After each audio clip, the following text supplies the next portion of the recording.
Bum, bum.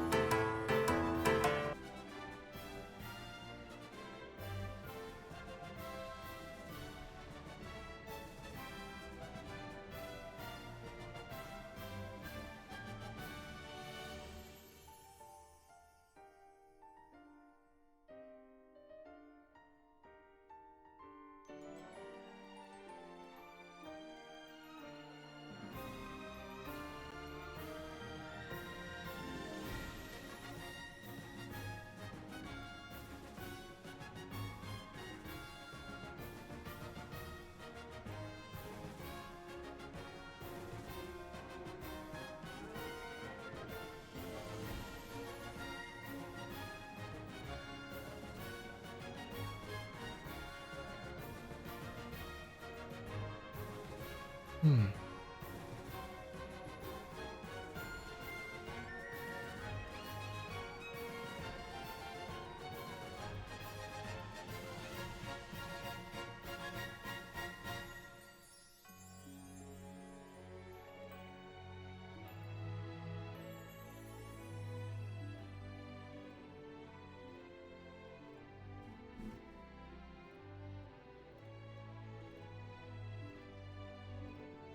Hmm.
In here.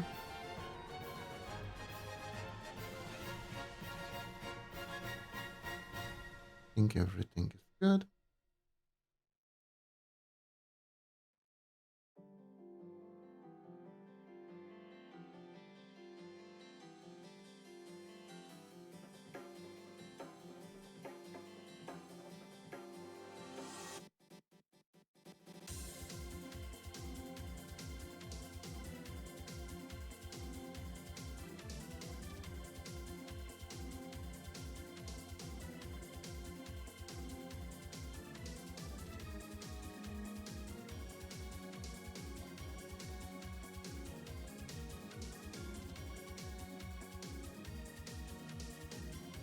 Okay, we are done. So let's get started. Hello everyone, how is everyone doing today? Hope you're all doing good today.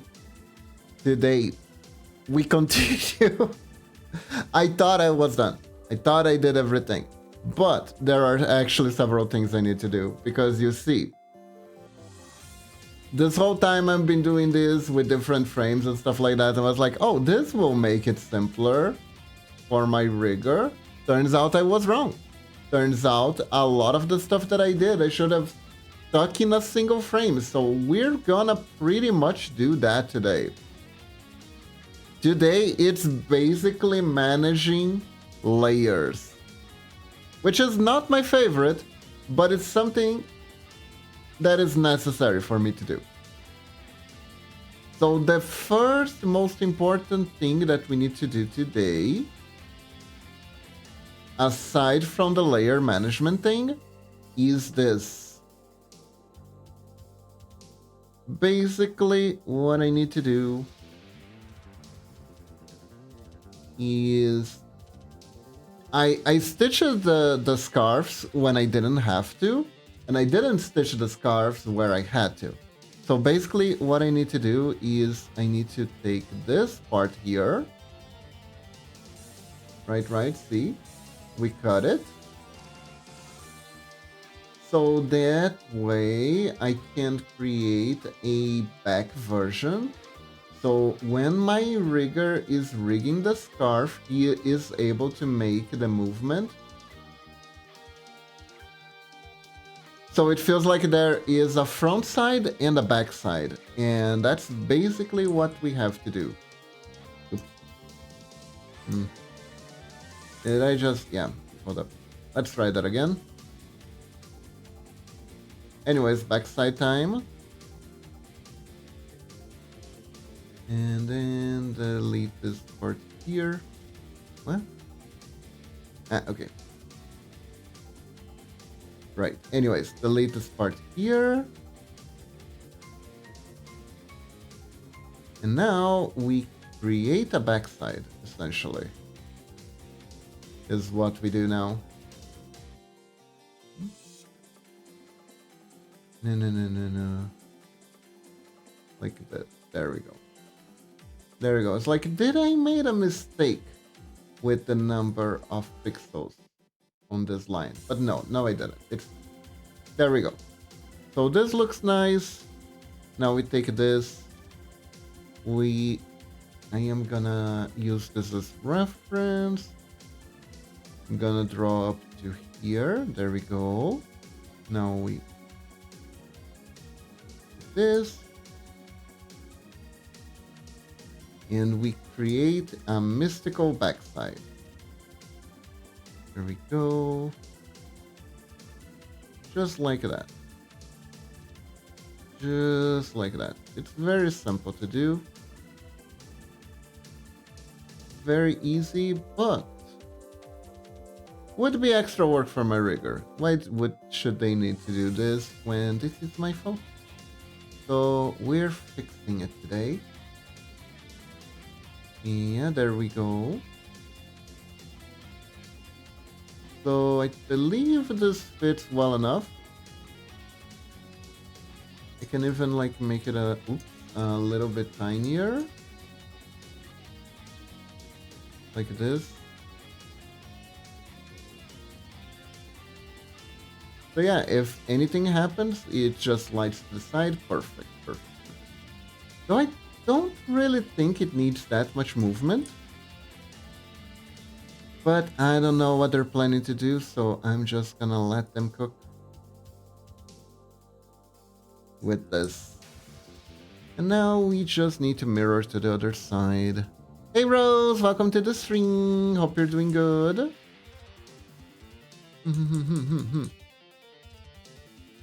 Now we mirror this side and we delete the scarf tips.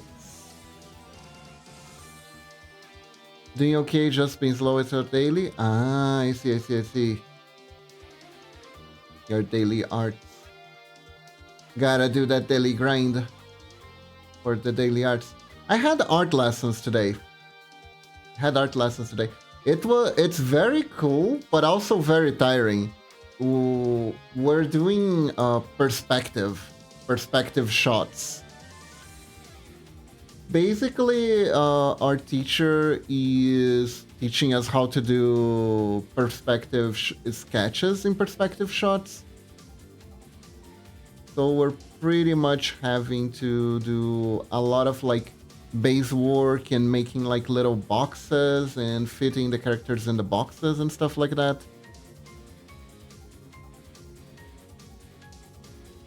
It's a lot of work, but like it's really good. Because like I'm relearning perspective properly and not just self-taught.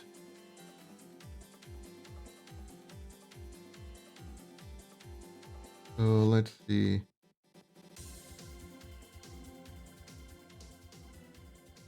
How do I name this?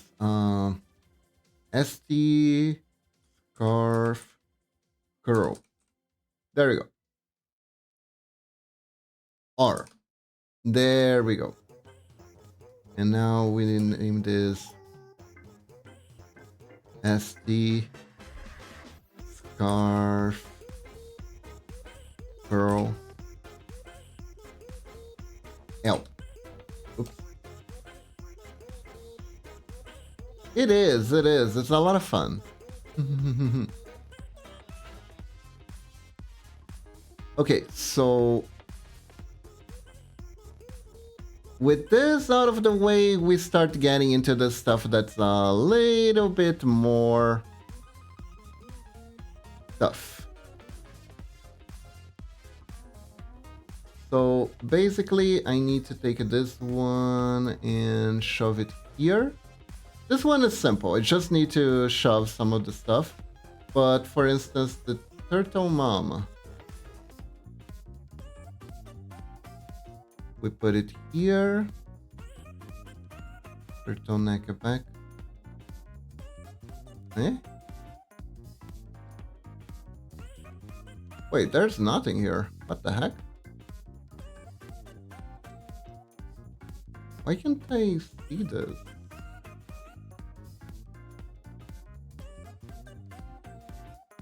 Wait, did I like delete everything that was in here? Hold up.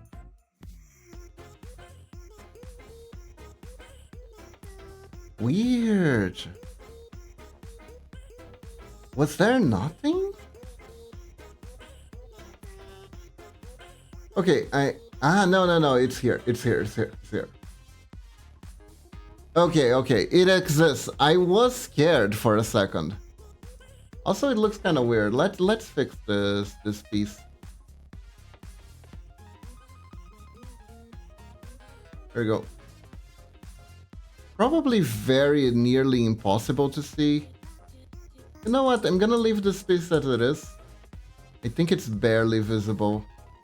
Should be fine. Should be fine. So now we make we copy the name, paste the name. Okay, so I'm gonna use W for white, and then we take this one and put it here. So basically, yeah, I gotta do extra work essentially. The scarves. Oh, the scarves are still scarves, so we don't really need these. They don't really need these. Don't remember why these were here, so that is fine. The tail is a tail, the crotch is a crotch, everything here is normal. Exact same. Did I do? No. For body, belly, crotch, everything is normal. I can just delete these because I'm not gonna use them like this anymore. Flatter body, here we go. So I do this. And then I make a new one. And then I go to this and I copy the name so it's easier. Then we paste flatter body, white. There we go. And now we transfer this one to here. Sorry.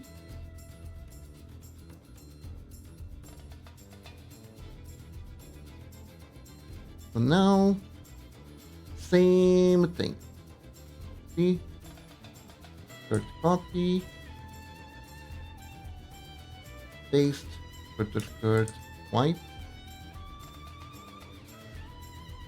There we go.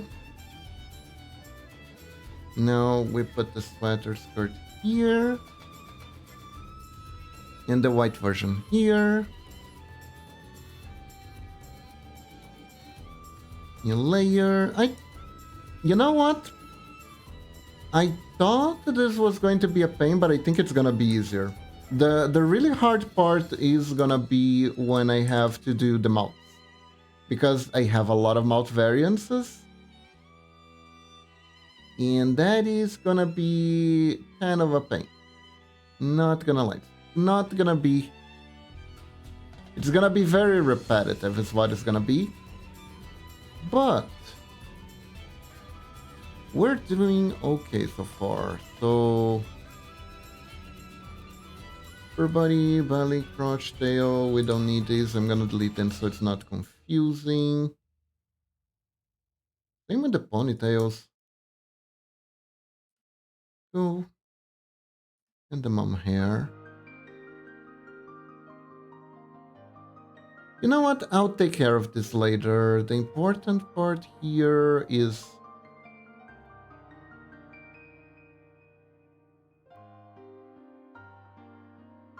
fitting legs. There we go. New layer. Shift P, Control copy, Control paste.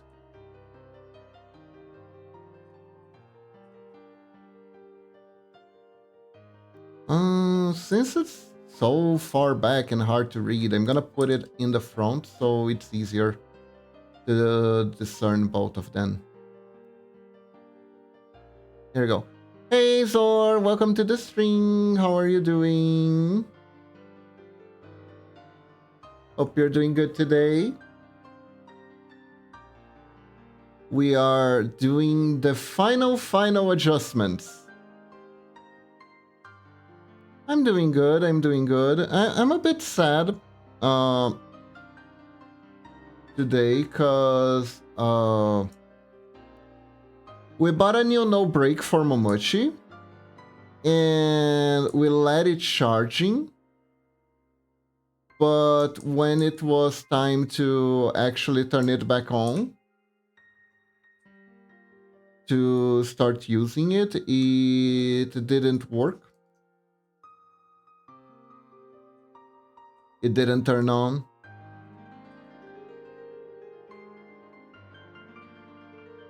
And so we're gonna have to send it back.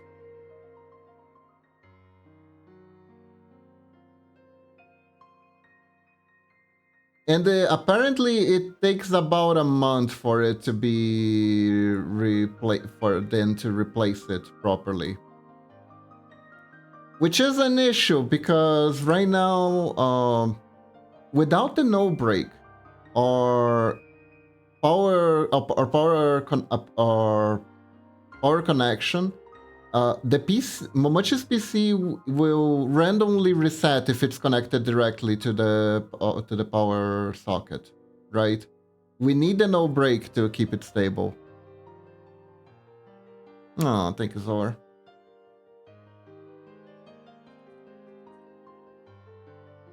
I am not entirely sure how Momochi has been able to stream this week without it.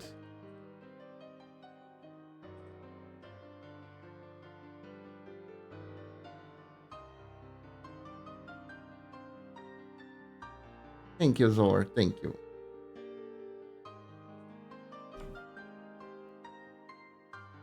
But yeah, it's gonna be a pain. It's gonna be a pain.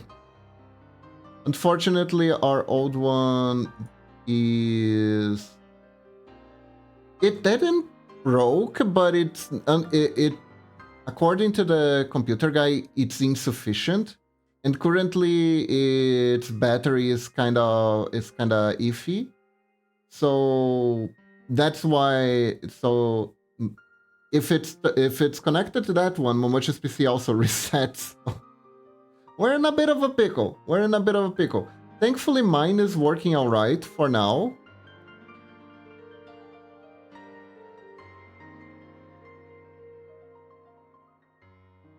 We're probably gonna have to revert when we first started streaming, where we only had one PC to work with.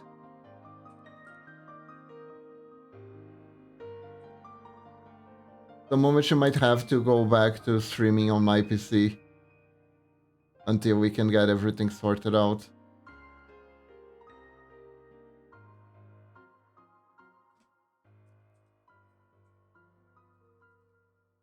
It's kind of nice that this happened when the conga line of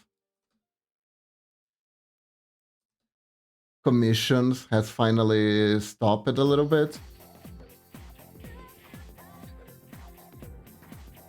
So I think that helps.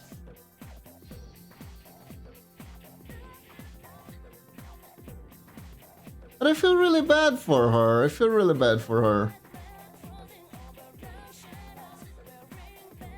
We were really counting on that thing working properly. the brand new the brand new equipment to work properly.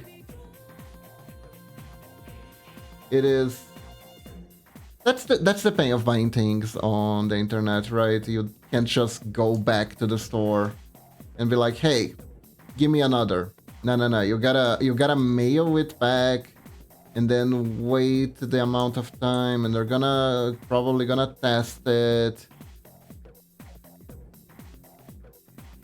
Anyways. It's fine.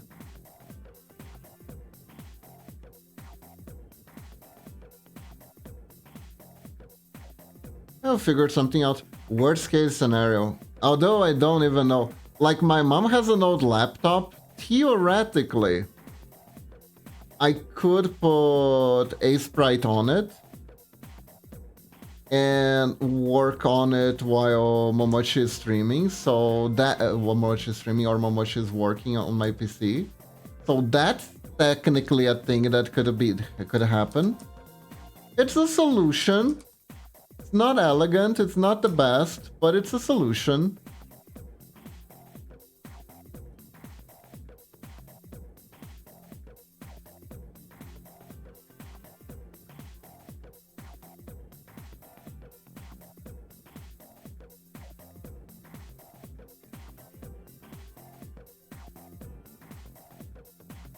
Gotta get creative at times like this, you know?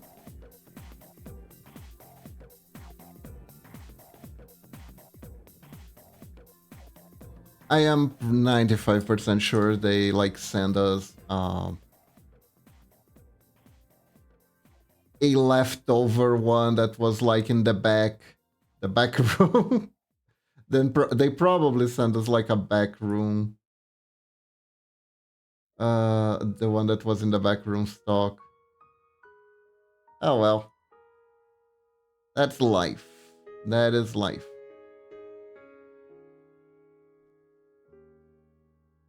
You can't... It's kind of like card games. You can't pick your hand. You gotta play with what it's given you.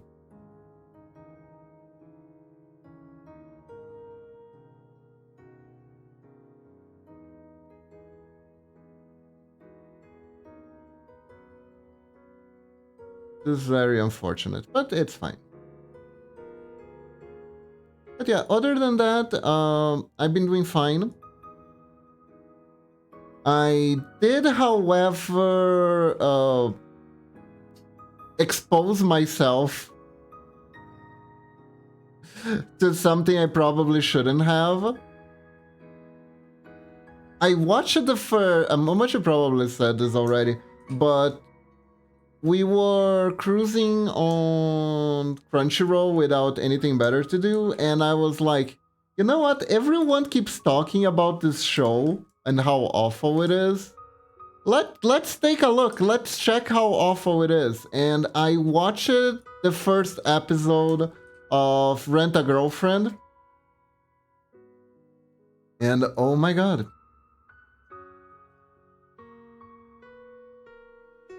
Oh my god.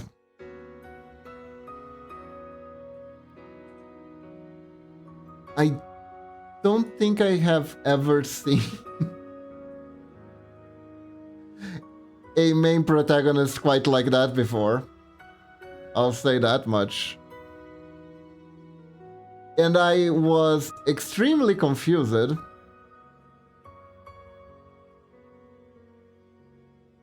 Because in a weird way, it felt like the anime was actually very well written.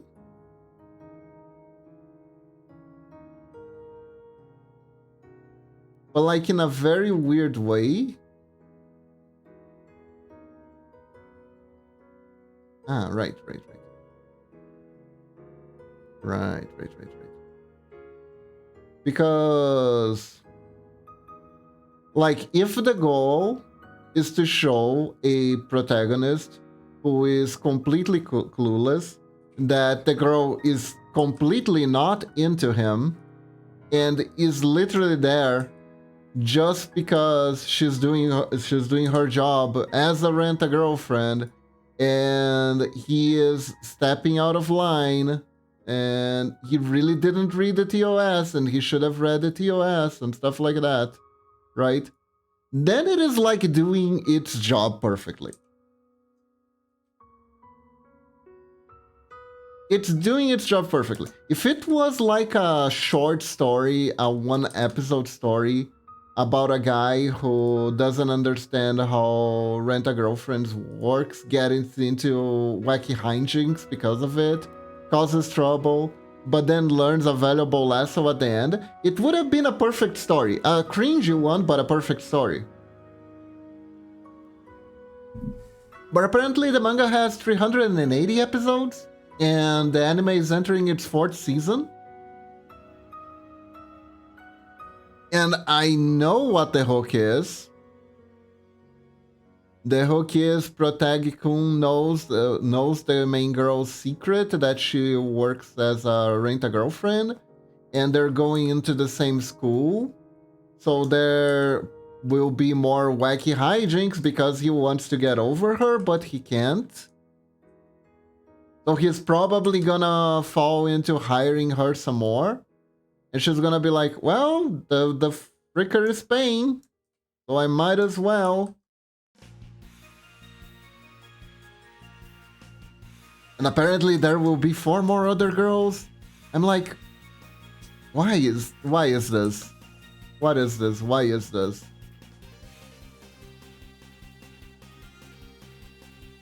I honestly feel like Protag-kun is every content creator who edges more in that kind of like ASMR girlfriend experience territory, worst nightmare. Which is the guy actually catches feeling, even though this is all supposed to be like roleplay and such.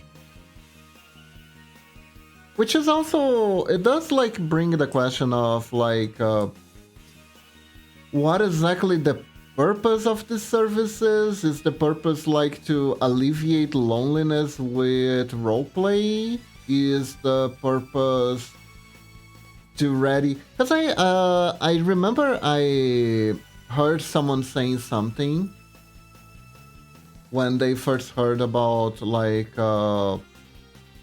girlfriend experience, rent-a-girlfriend experience and stuff like that. And they had an interesting vision where it could be a very useful service to have if you're like chronically shy and there's someone you want to ask out on a date, but you're like very insecure because you never had any experience with it, and it would be nice to literally visualize what it would be like. In that situation, rent a girl role-playing as your girlfriend could be amazing to give you some like actual experience. Would almost be like therapy, you know? Like exposure therapy. And in that kind of situation, feels like it could be beneficial, healthy even. But that said, that is pretty much not what Protag-kun is going to do. And I'm not really sure that, considering how dodgy the advertisement for the company was when he clicked on it, that probably not like what they're thinking of at all.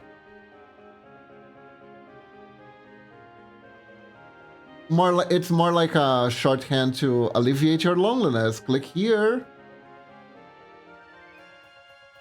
and get the girl you're into or something, I guess. I have no idea.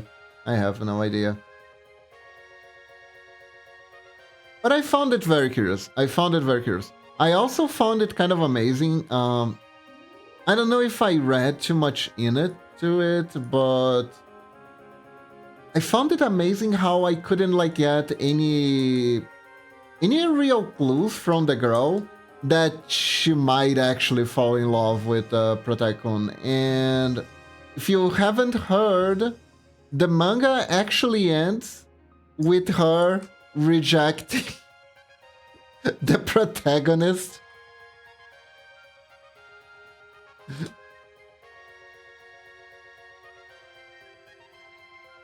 And I don't know, I'm kind of curious what happens in the middle. Like, does she actually catch his feelings for him? Because that's something that could happen. Because he's probably like a returning customer and things like that. But like everything I hear about the anime is like that the Protect-kun never evolves. The Protect-kun never really changes. What you see is what you get, right? And I'm like, at his current state, it doesn't feel like he would convince anyone. He could not convince her, at least, to date him. In the current state he was in on episode 1, there was no way. The guy makes such a bad first impression because they go on the date, she does all the things she's supposed to do. There's a lot of awkwardness in the air. You can kind of see that she's kind of having to carry the role play because he's like not into it. He gets inside his head. He's not really talking or interacting with her properly. It does a lot of things that aren't very good. That aren't very good to do on a date, basically.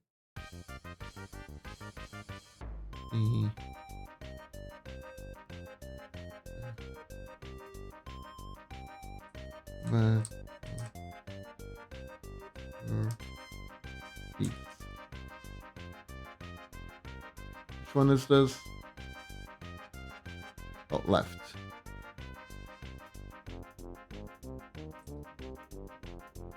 Okay, I'm gonna have to actually name these layers. Oof.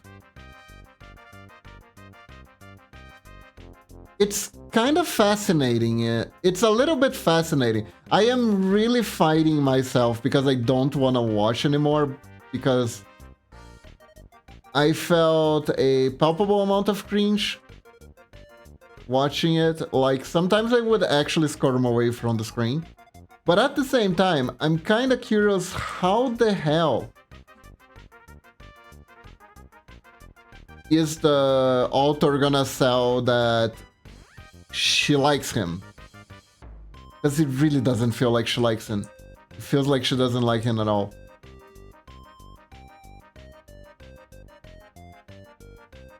Like at the end of the episode, he like realizes that he's wrong, so he gives her a proper review, because that's also a thing. He review bombed her.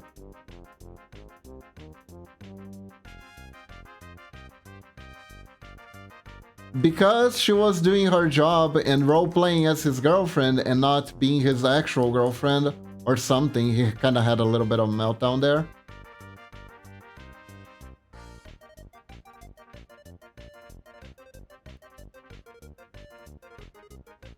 And she pretty much rightfully goes like, haven't you read the terms of service? What's wrong with you? So at the end, he after calling her on a second date, having a little bit of a meltdown, she has to be patient, and a little bit patient with him, listen to him. They get into like all sorts of weird ass hijinks.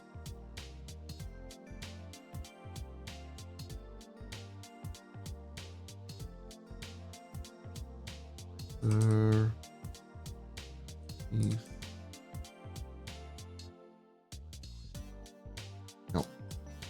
And finally, he gives her a 5-star rating, and you can see that she's happy, but like, kind of feel like she's more happy that he got around to recognize that she was good at her job. more than she was happy that he approved of her, if you catch my drift.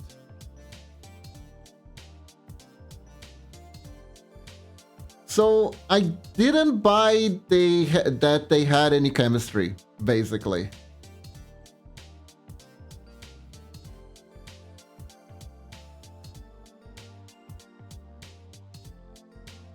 I didn't see that. I didn't see like any chemistry whatsoever in them.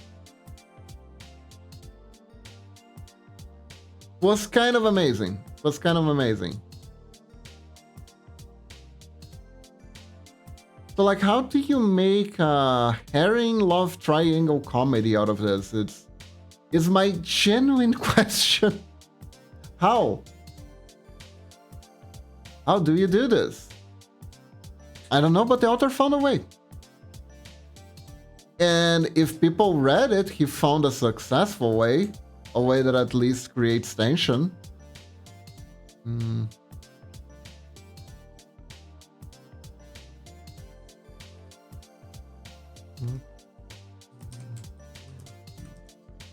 Yeah, let's call it like this. This should be fine.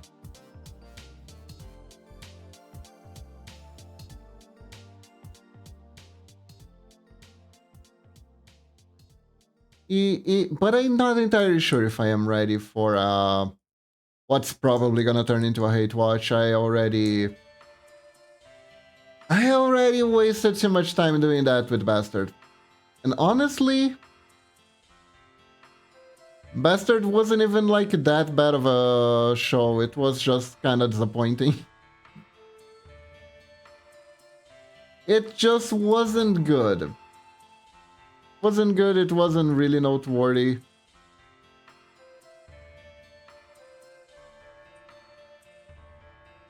And honestly, the only reason I actually got invested into watching Bastard was because when I was a wee teenager, the fan service probably got me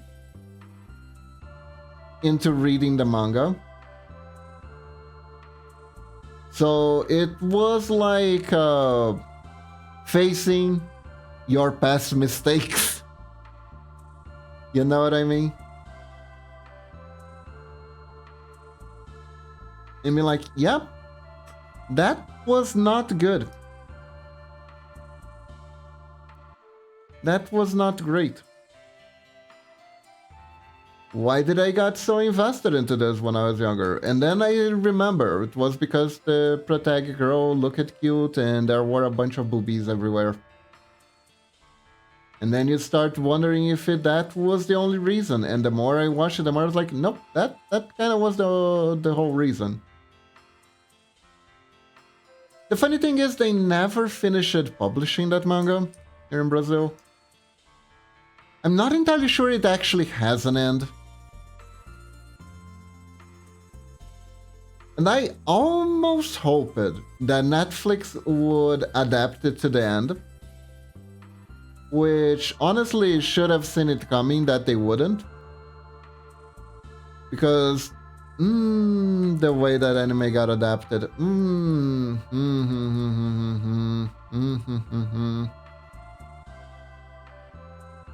Basically, the way they adapted the anime was unfortunately very faithful to the manga. But the manga was written in the like 70s?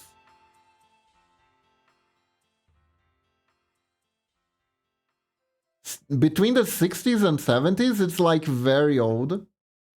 And it tried to be like this very transgressive manga. It was trying really hard to be like subversive and subvert the tropes and the expectations of a regular shonen anime. But it was like the transgressions were very dated. Other mangas had done the transgressions that manga was trying to do infinitely better. So the whole time felt a little bit like, okay, Grandpa, let's get you back to your shower now. You know? and the protagonist's main uh, flaws, so to speak. We have a we had a flawed protagonist that was secretly perfect. Like, he starts as a flawed protagonist, and his flaws are very noticeably aged, have very noticeably aged poorly. And instead of keeping them as flaws, the author in the original manga, I'm not saying that did this in the Netflix adaptation. The Netflix adaptation was just following the material, actually.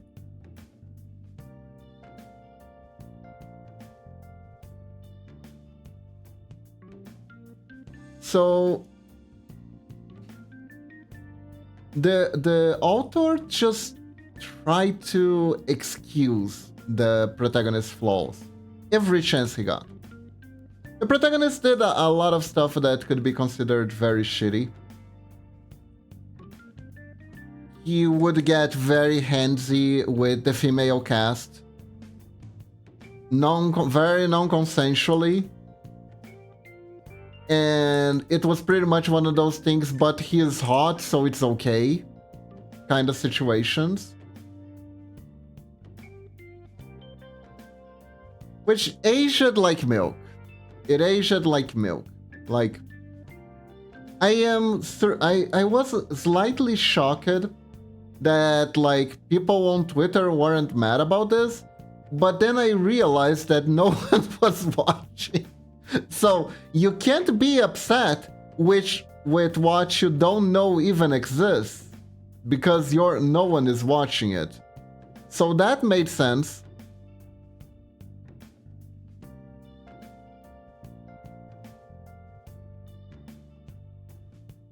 I was like, why aren't people upset with this? And then it's like, oh yeah, people need to actually know this exists in order to be upset with it.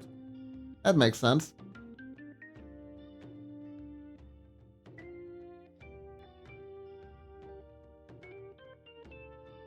So yeah, so I was pretty much steaming all by myself.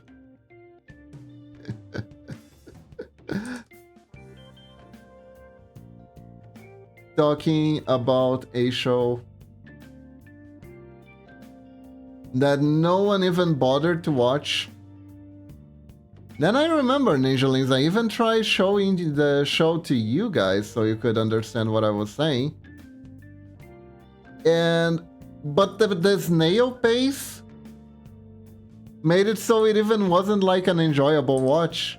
It wasn't like watching like The Room or something like that, because the plot moved along very slowly. Every episode was kind of a chore to get through.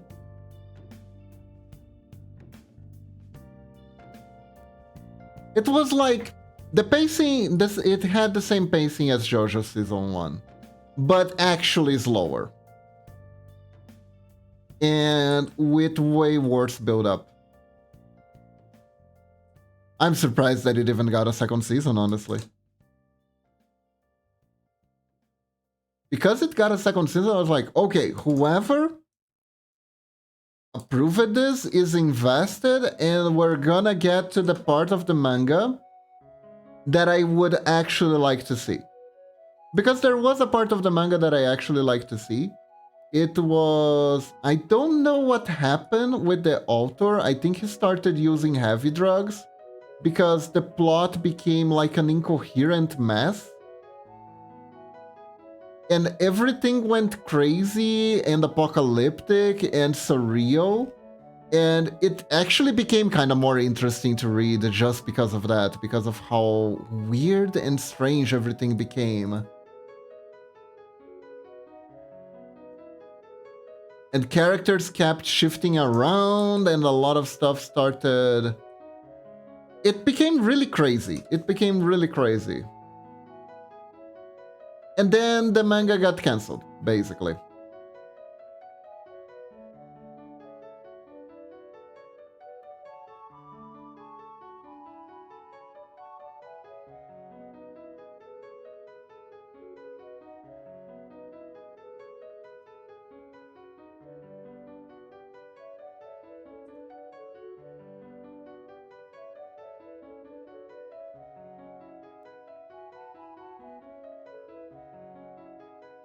Interesting experience all around, I gotta say.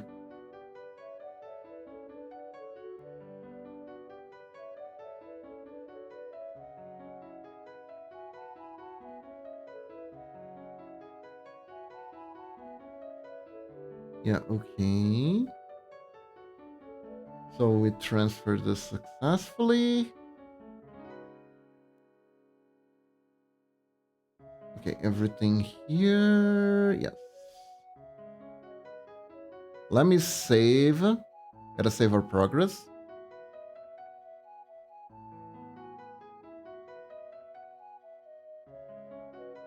What I did watch that was decent though is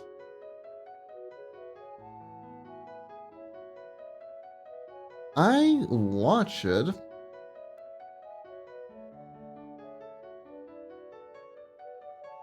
certain Trigun. I watched the new Trigun. I really liked the original. I read the manga. I still haven't watched the new Trigun. I watched like 3 episodes, I think. And honestly, I enjoyed that one. I really did.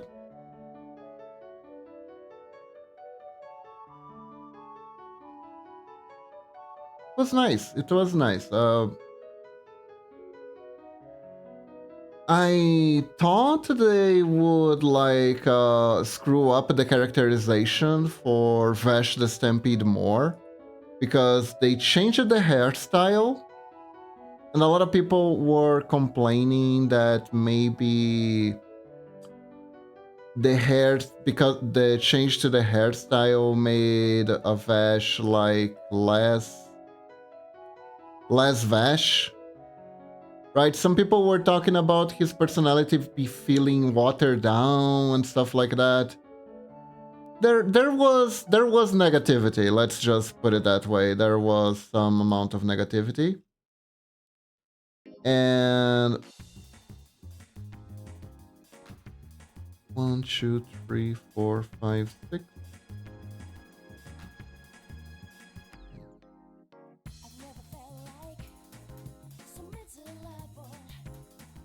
Okay, before I do this, save as table mount line.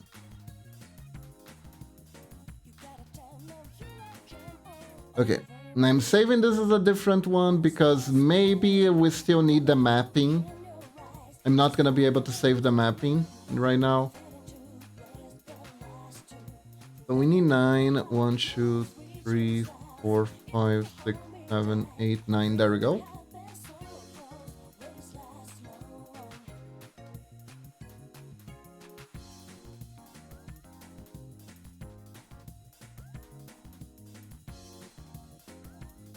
There we go. This is about to get super ultra freaky, super ultra freaky.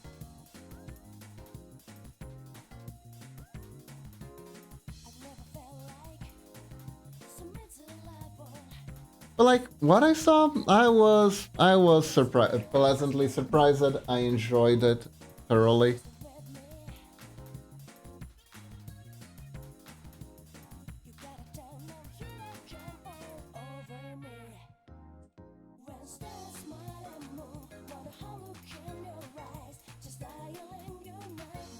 We'll open one.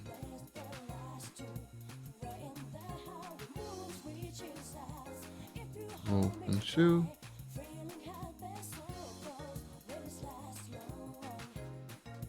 It was quite a blast. They did, however, one thing that they did change is they changed the formula a little bit of the original to the new one. Because the thing about the original is Ash is portrayed as a bigger goofball when the show starts. To us, to the audience. Vash always has like the underlying thing of his backstory and stuff like that. And in the original, they try to make this a bigger mystery by making his actions seem very hard to decipher. I think I just threw on myself, but anyways. Much harder to decipher because of how he acts, essentially.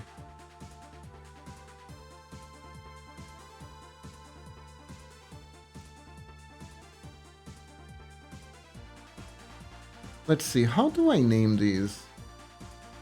Open. Open.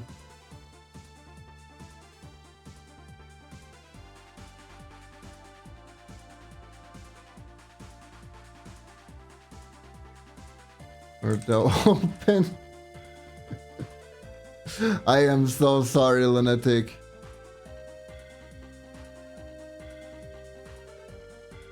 You're the one who's gonna have to deal with my naming conventions. Hey Kai, welcome to the stream. Let's open.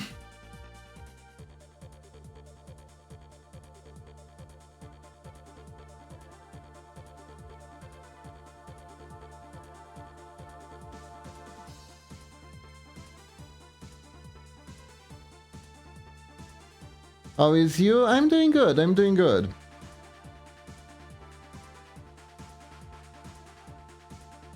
Gonna have to face a few challenges here and there, but that's fine.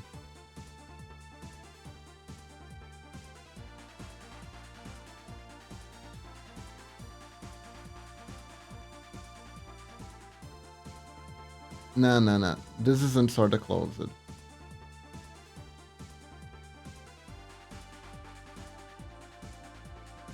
Almost open. Here we go. Actually, I think almost open comes before sorta open. And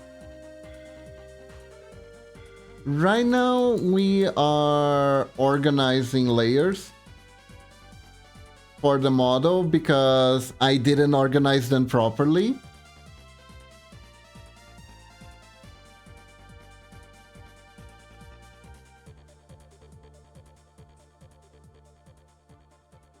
Where's the closed? Almost closed.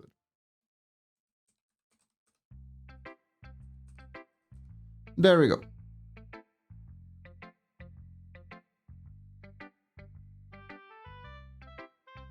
Did you see what I sent Momoshi the other day? I'm not entirely sure if I remember. Can you tell me what it was?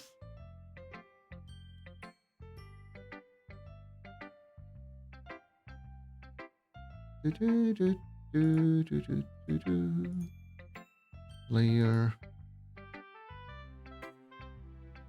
New.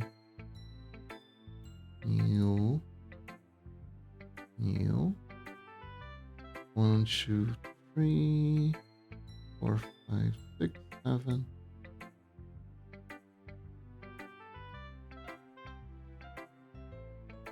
One, 2, 3, 4, 5, 6, 7, 8, 9.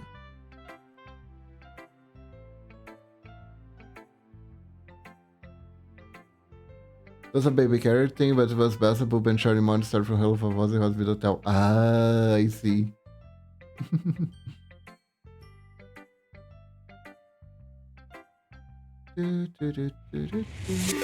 But Whiskey, thank you for the sub. 13 months. Thank you. Welcome to the stream. How are you doing? Hope you're doing good. And thank you for the support. I really appreciate it. Because I mentioned what it looked like with you, Momochi. Oh shit! Oh, that one I saw. That one I saw. I remember now.